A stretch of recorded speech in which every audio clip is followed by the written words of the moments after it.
मराठा आरक्षणासाठी न्यायालयीन लढाई लढणारे विनोद पाटील यांनी वैजापूर येथे छत्रपती शिवाजी महाराज येथे आरक्षणासाठी साखळी उपोषण करणाऱ्या मराठी बांधवांची भेट घेतली व आरक्षण कशा पद्धतीने मिळेल याची माहिती दिली. छत्रपती शिवाजी महाराजांचे मी नतमस्तक.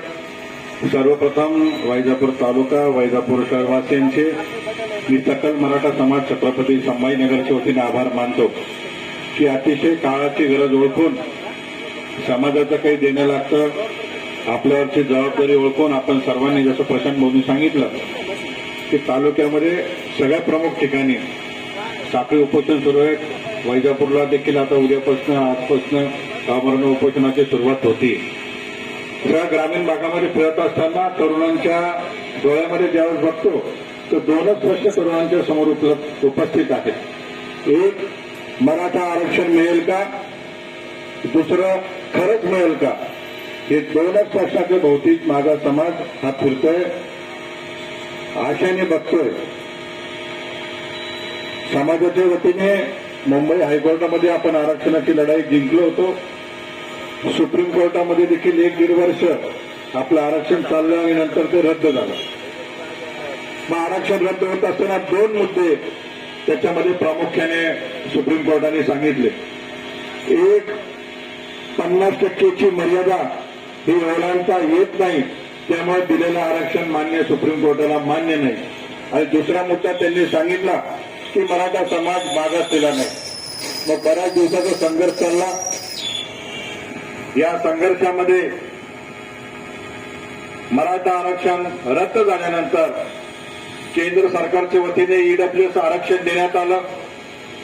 ईडब्ल्यूएस आरक्षणामध्ये 10%ची मर्यादा लोकसेवेने ओलांडली असं सुप्रीम कोर्टाने मान्य केली. त्यामुळे आज जे नेते मंडळी आपल्याला खोटं बोलताय, सांगताय की 50%ची मर्यादा, तर तुम्ही सर्वांनी ताकदीने त्यांना सांगितलं पाहिजे ईडब्ल्यूएसच्या आरक्षणासाठी जर 10%ची मर्यादा ओलांडली गेली, ती सुप्रीम कोर्टाने मान्य केली, तर मराठा आरक्षणाने काय पाप केलं, यामुळे पहिला प्रश्न आपला मार्गी लागलेला आहे, हे सर्वांनी लक्षात घेतलं पाहिजे.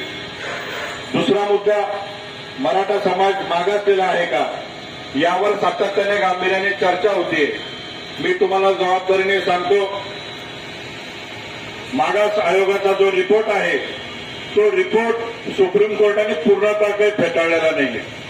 सुप्रीम कोर्टाचं म्हणणं असं आहे की मराठा समाजामध्ये राजकीय प्रतिनिधित्व फार मोठ्या प्रमाणात आहे, त्यामुळे तो समाज मागासलेला वाटत नाही. मी आता वैजापूर तालुक्याचं उदाहरण देतो. वैजापूर तालुक्यामध्ये मागच्या 25 वर्षामध्ये, 30 वर्षामध्ये, 40 वर्षामध्ये जे विधानसभाचे सदस्य झाले असतील, या सगळ्या कुटुंबाची टोटल लावली तर 4 किंवा 5 कुटुंबाचे सदस्य हे विधानसभा सदस्य झालेले मागच्या 40 वर्षामध्ये. मान्य आहे तुम्हाला? जर मग महाराष्ट्राची टोटल लावली तर 995 कुटुंब फक्त असे आहे की ज्यांच्या अवतीभोवती लोकसभा व विधानसभा, विधान परिषद, राज्यसभा फिरलेली आहे. 3,20,00,000 मराठा समाजामध्ये 995 आकडा हा 0.1% पण नसतो. ही आकडेवारी देखील आता समोर आलेली. त्यामुळे मराठा आरक्षणाची लढाई लढत असताना ग्रामीण भागामध्ये प्रशांत एक नवीन मुद्दा समोर आलेला आहे. तो मुद्दा असा आलेला आहे की तरुणांना आता कुठेतरी वाटतं आपल्याला आरक्षण मिळेल का नाही, मग आता मिळू शकत नाही, मी जगून काय करू, तर आत्महत्या सुरू झालेल्या आहेत. मागच्या काळामध्ये 48 आत्महत्या झाल्या. त्या कुटुंबांकडे माझ्या सगळं कोणताच पुढारी नंतर जात नाही. तिथे त्या कुटुंबात असलेले माझी मायमाऊली लोकांच्या शेतामध्ये मोलमजुरीला चालली. ज्या वडिलांची अपेक्षा असते की माझा मुलगा मोठा होईल आणि मोठा झाल्यानंतर तो मला सोन्याचे दिवस दाखवल, त्या वडिलाला त्याला आता पाणी पाजावं लागलं, याच्यापेक्षा शोकांतिका होऊ शकत नाही.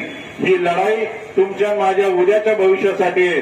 त्यामुळे इथे बसलेले सगळे प्रमुख नेते मंडळी, मी सगळ्यांच्या संपर्कात खूप वर्षापासून आहे. तुमच्यावर जबाबदारी आहे.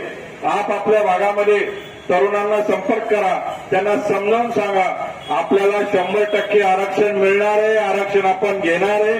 कारण ज्या 2 मुद्द्यावर आरक्षण रद्द झालं होतं ते दोन्ही मुद्दे सुप्रीम कोर्टाने वेगवेगळ्या निकालामध्ये निकाली काढलेले. त्यामुळे आता आपल्याला कोणीच आडवं येऊ शकत नाही. मग आता कालपासून राज्याचे मुख्यमंत्री एक सांगताय की क्युरिटी पिटिशनचा मुद्दा आम्ही घेतो, आम्हाला वेळ दिला पाहिजे.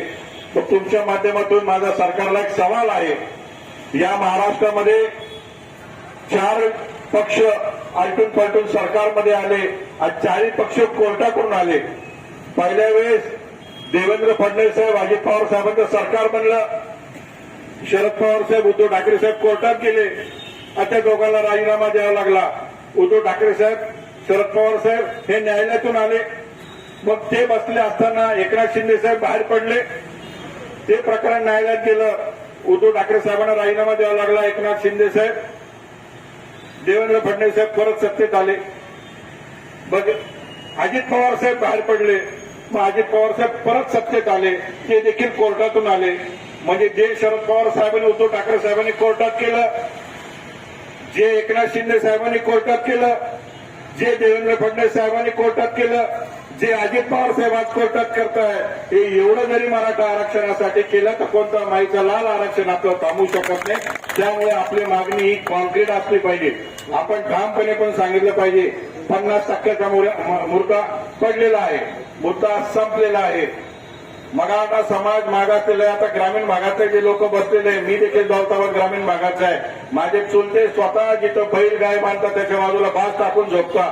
जो समाज जनावरांसोबत झोपत असेल याच्यापेक्षा मागासलेला समाज या दुनियात नाही. त्यामुळे मराठा समाज मागासलेला आहे, सिद्ध झालेला आहे. तिसरा मुद्दा, न्यायालयामध्ये यांनी जे जे केलं, ज्या ज्या पद्धतीने बाजू मांडली, मी काही न्यायालयावर आरोप घेत नाही, परंतु न्यायालयामध्ये काय काय कसं कसं करावं लागतं, कसे कसे वकील द्यावं लागते, हे यांनी जर दिले तर निश्चित 100% टिकणारं आरक्षण आपल्याला मिळू शकतं. एवढा विश्वास देण्यासाठी मी तुमच्यामध्ये आलो. समाज म्हणून शेवटच्या श्वासापर्यंत मी लढेल. सरकार बाजू मांडेल नाही मांडणार. कारण आता जर क्युरिटी पिटिशन चर्चेला आली, त्याच्यामध्ये 3 पार्ट्या आहेत. 1 राज्याचे मुख्यमंत्री, 2 राज्याचे मुख्य सचिव आणि 3 मी विनोद पाटील म्हणून समाज म्हणून आहे. त्यामुळे कोणीही चिंता करू नका. कोर्टाची लढाई आपली ताकदीने चालू आहे. रस्त्याची लढाई तुम्ही देखील ताकदीने लढा. फक्त कोणीही आत्महत्या करू नका. आणि आमरण उपोषणाचा मुद्दा पुढे आला. मला कळकळून सांगायचंय, या गेंड्याच्या कातडीचं सरकार आहे, यांना काही फरक पडत नाही. त्यामुळे आपल्या सर्व बांधवांना अमरण उपोषण करत असताना जर ते साखळी पद्धतीने झालं, आपला कोणता भाऊ बिमार पडणार नाही याची काळजी घ्या. तब्येत खालावली असेल तर त्याला समजून सांगा की तुझं योगदान समाज कायम लक्षात ठेवेल. तू तुझी तब्येत खराब नको करू, तू थोडं थांब, दुसऱ्याला आम्ही बसवतो. आणि हे सर्व करत असताना ही आकडेवारी प्रशासनाला कळवली पाहिजे. तहसीलदारला सांगितलं पाहिजे, डीवायएसपीला सांगितलं पाहिजे, जिल्हाधिकाऱ्यांना सांगितलं पाहिजे. सरकारकडे आकडे पाठवा. याच्या पुढच्या काळामध्ये आपल्या ज्या काही सूचना असतील त्या सूचना आपण मला सांगा, मी त्याचं पालन करण्यास